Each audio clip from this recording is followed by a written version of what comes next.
வணக்கம். இன்னைக்கு நம்ம ஜஸ்ட் குக் கிச்சனில் வாழைப்பூ உருண்டை குழம்பு தான் எப்படி பண்ணுறதுன்னு பார்க்க போகிறோம். சாதத்தோடு வச்சு சாப்பிட்றதுக்கு அவ்வளோ டேஸ்டியாக அருமையாக நல்லாயிருக்கும். 2 days ஆனாலும் கூட குழம்பு கெட்டு போகாமல் ரொம்பவே சூப்பராக நல்லாயிருக்கும். இப்போ உருண்டைகளுக்கு தேவையான பொருட்களை நம்ம ஊற வச்சிடலாம். ஒரு பாத்திரத்தில் 1 கப் அளவுக்கு கடலைப்பருப்பு எடுத்திருக்கேன். இந்த பருப்பில் நம்ம 10லேருந்து 12 உருண்டைகள் வரைக்கும் நம்ம செய்ய முடியும். பருப்பு நல்லா சுத்தம் பண்ணிவிட்டு காரத்துக்காக 2 காஞ்ச மிளகாய் சேர்த்துட்டு நல்லா தாராளமாக தண்ணீர் விட்டு நல்லா ஒரு 2 மணி நேரம் ஊற வச்சுக்கலாம். பருப்பு நல்லா ஊறினதும் நம்ம இப்போ குழம்பு ரெடி பண்ணிடலாம். ஒரு கடாயில் 2 டேபிள் ஸ்பூன் அளவுக்கு எண்ணெய் சேர்த்துட்டு எண்ணெய் சூடானதும் கொஞ்சமாக கடுகு, வெந்தயம், ஜீரகம் போட்டு நல்லா பொரிய வச்சுக்கலாம். இது நல்லா பொரிஞ்சதும் ஒரு முழு பூண்டு பற்களை நல்லா தட்டிட்டு சேர்த்துருக்கேன். ஒரு பெரிய சைஸ் வெங்காயம் குட்டி குட்டியாக கட் பண்ணி சேர்த்துட்டு ஒரு கொத்து கறிவேப்பிலை சேர்த்து நல்லா வதக்கி விட்டுடுங்க. நீங்கள் சின்ன வெங்காயம் வச்சுருக்கீங்கன்னா சின்ன வெங்காயம் சேர்த்துக்கோங்க. குழம்புக்கு இன்னும் கூடுதல் சுவையாக இருக்கும். இப்போது வெங்காயம் பூண்டு நல்லா வதங்கினதும் ஒரு பெரிய சைஸ் தக்காளியை இந்த மாதிரி குட்டி குட்டியாக கட் பண்ணி சேர்த்துக்கோங்க. கொஞ்சமாக கல்லுப்பு, கொஞ்சமாக மஞ்சள் தூள், கொஞ்சமாக பெருங்காயத்தூள் சேர்த்துட்டு தக்காளி நல்லா குழஞ்சி வர வரைக்கும் வதக்கி விட்டுடலாம்.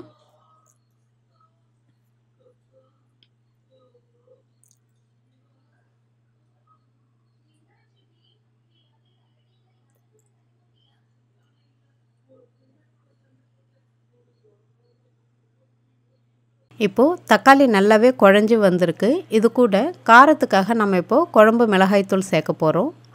தாராளமாக 3லேருந்து 4 ஸ்பூன் அளவுக்கு நம்ம குழம்பு மிளகாய்த்தூள் சேர்க்கலாம். இதில் பருப்பு உருண்டைகளும் சேர்க்கறதுனால அந்த அளவுக்கு நமக்கு காரம் தெரியாது. குழம்பு மிளகாய்த்தூள் சேர்த்துட்டு லேசாக இந்த எண்ணெயிலே நல்லா வதக்கி விட்டுட்டு ஒரு மீடியம் சைஸ் வந்துட்டு புளி நான் எடுத்திருக்கேன். ஒரு எலுமிச்சம்பழ அளவு புளி எடுத்துகிட்டு அதை நல்லா கரைச்சி இது கூட சேர்த்துக்கோங்க. இதுக்கு தேவையான அளவு உப்பு சேர்த்துட்டு நல்லா தாராளமாக தண்ணீர் விட்டு இதோடைய பச்சை வாசனை போகிற வரைக்கும் நல்லா கொதிக்க வைக்க போகிறோம். ஒரு 5 நிமிஷம் நல்லா ஹை ஃப்ளேமில் வச்சு நல்லா கொதிக்க வைங்க. நல்லா தாராளமாகவும் தண்ணி சேர்த்துக்கோங்க. உருண்டைகள் சேர்த்த பிறகு குழம்பு நல்லாவே திக்காயிடும். இப்போது பருப்பு நல்லா ஊறி வந்திருக்கு. இந்த காஞ்ச மிளகாய், பருப்பு எல்லாத்தையும் வந்துட்டு ஒரு மிக்ஸி ஜாரில் போட்டுட்டு நல்லா கொரப்பாக அரைச்சி எடுத்துக்க போகிறோம். ரொம்ப நைஸாக அரைச்சிக்காதீங்க, ஒரு மாதிரி குழன்னு இருக்கும். அதனால் கொஞ்சம் கொரப்பாக அரைச்சி எடுத்துகிட்டு வந்துடலாம்.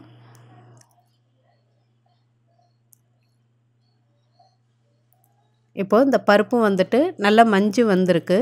இந்த மாதிரி நல்லா திரியாக இருக்கணும். நம்ம அரைச்ச கலவை வந்துட்டு திரியாக இருக்கணும், ரொம்ப நைஸாக இருக்க வேண்டாம். இது கூடவே இந்த உருண்டைகளுக்கு தேவையான அளவு உப்பு சேர்த்துக்கலாம். இஞ்சி குட்டி குட்டியாக கட் பண்ணி சேர்த்துக்கோங்க. அந்த இஞ்சி போட்டிருக்கிறதே தெரியாத அளவுக்கு ரொம்ப குட்டி குட்டியாக சேர்த்துக்கோங்க. பொடியாக நறுக்கி எடுத்துருக்கிற கொத்தமல்லி இலைகளையும் தூவிட்டு கொஞ்சமாக வெங்காயம் சேர்த்துக்கலாம். நம்ம இது கூட வாழைப்பூவும் சேர்த்து பிசைஞ்சு நம்ம உருண்டைகள் செய்ய போகிறோம். அதனால் வெங்காயம் வந்துட்டு ரொம்ப அதிகமாக சேர்த்துற வேண்டாம். நம்ம வாழைப்பூவும் சேர்க்கறதுனால உருண்டை வந்துட்டு அவ்வளோ சீக்கிரம் பிடிக்க வராது நீங்கள் பொருட்கள் அதிகமாக சேர்த்துட்டீங்க அப்படின்னா.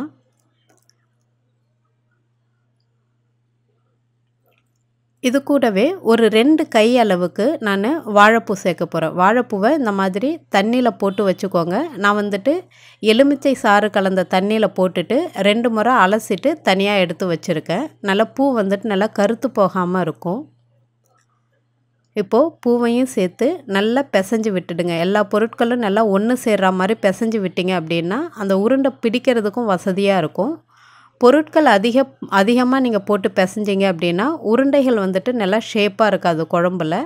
அது மட்டும் இல்லாமல் நல்லா ட்ரையாக இருந்துச்சு இந்த கலவை அப்படின்னா கூட நல்லா திரியாக உதிர ஆரம்பிச்சிடும் உருண்டைகள். அதனால் கொஞ்சம் திட்டமான அந்த உருண்டை பிடிக்கிற பதத்துக்கு நம்ம பிசைஞ்சு வச்சுக்கணும்.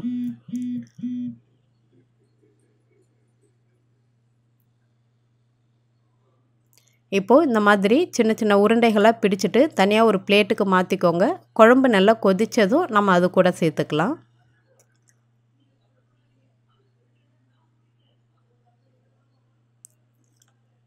இப்போது குழம்பு நல்லா கொதிச்சிருக்கு. ஓரத்தில் லேசாக எண்ணெயும் பிரிஞ்சு வர ஆரம்பிச்சிருக்கு. இப்போ குழம்பு பார்க்குறதுக்கு தண்ணியாக இருந்தாலும் நம்ம உருண்டைகள்லாம் சேர்த்த பிறகு நல்லாவே திக்காயிடும்.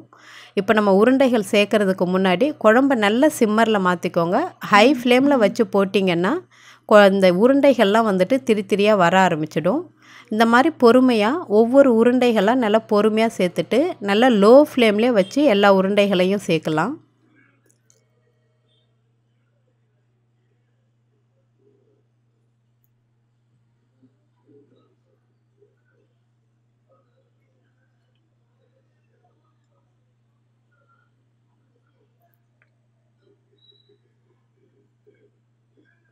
இப்போது இந்த மாதிரி எல்லா உருண்டைகளையும் சேர்த்துட்டு பொறுமையாக குழம்ப கொஞ்சம் கொஞ்சமாக எடுத்துகிட்டு அந்த உருண்டைகள் மேலே சேர்த்து வேக வைங்க.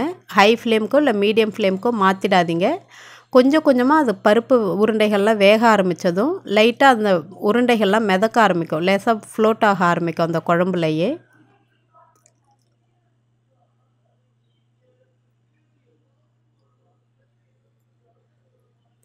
இப்போ பார்த்தீங்கன்னா அந்த ஒவ்வொரு உருண்டைகளாக நல்லா கொஞ்சம் கொஞ்சமாக நகர ஆரம்பிக்குது. அப்போ தானாகவே வந்துட்டு நல்லா வெந்து வர ஆரம்பிக்குது. அதுக்கு பிறகு கொஞ்சமாக அப்படியே லேசாக நம்ம வந்துட்டு அந்த உருண்டைகளை மூவ் பண்ணி விடலாம். அடியும் பிடிக்காமல் இருக்கணும். அப்படியே தானாகவே வெந்து நல்லா ஃப்ளோட் ஆக ஆரம்பிச்சிடும் உருண்டைகள். நீங்கள் ரொம்ப கிளறி விடுறது, நல்லா ஹை ஃப்ளேமில் வைக்கிறது அந்த மாதிரிலாம் பண்ணிட்டீங்க அப்படின்னா உருண்டைகள் நல்லா உதிர ஆரம்பிச்சிடும். ரொம்ப ட்ரையாக இருந்தாலும் உருண்டைகள் வந்துட்டு சீக்கிரமாக உதிர ஆரம்பிக்கும். இந்த மாதிரி ரொம்ப பொறுமையாக திருப்பி விட்டு அழகாக நீங்கள் வேக வச்சிங்க அப்படின்னா ரொம்பவே சூப்பராக அந்த உருண்டைகள் உடையாமல் நல்லா சூப்பராக தயாராகிடும் உருண்டை குழம்பு. இதே போல் பொறுமையாக திருப்பி விட்டு நல்லா ஒரு 5 நிமிஷம் மிதமான தீயில வச்சு நீங்கள் வேக வச்சிங்கன்னா போதும். உருண்டைகள் நல்லா வெந்து நல்லா குழம்பும் திக்காயிட்டு நல்லா சூப்பராக இப்போ ரெடி ஆகிடுச்சு. இது மேலே ஃப்ரெஷ்ஷாக அரிஞ்சு எடுத்துருக்கிற கொத்தமல்லி இலைகளையும் தூவிட்டு நல்லா கலந்து விட்டு நல்லா சூடான சாதத்தோடு வச்சு சாப்பிடும்போது அவ்வளோ அட்டகாசமாக நல்லாயிருக்கும். இதே உருண்டைகளை நீங்கள் இந்த குழம்புல போடுறதுக்கு முன்னாடி ஒரு 2 உருண்டைகள் எடுத்து நீங்கள் வடையாகவும் செஞ்சு கொடுக்கலாம். குழந்தைங்க ரொம்பவே விரும்பி சாப்பிடுவாங்க. நீங்களும் இந்த குழம்ப உங்கள் வீட்டில் ட்ரை பண்ணி பார்த்துட்டு எப்படி இருந்துச்சுன்னு சொல்லுங்கள். நன்றி, வணக்கம்.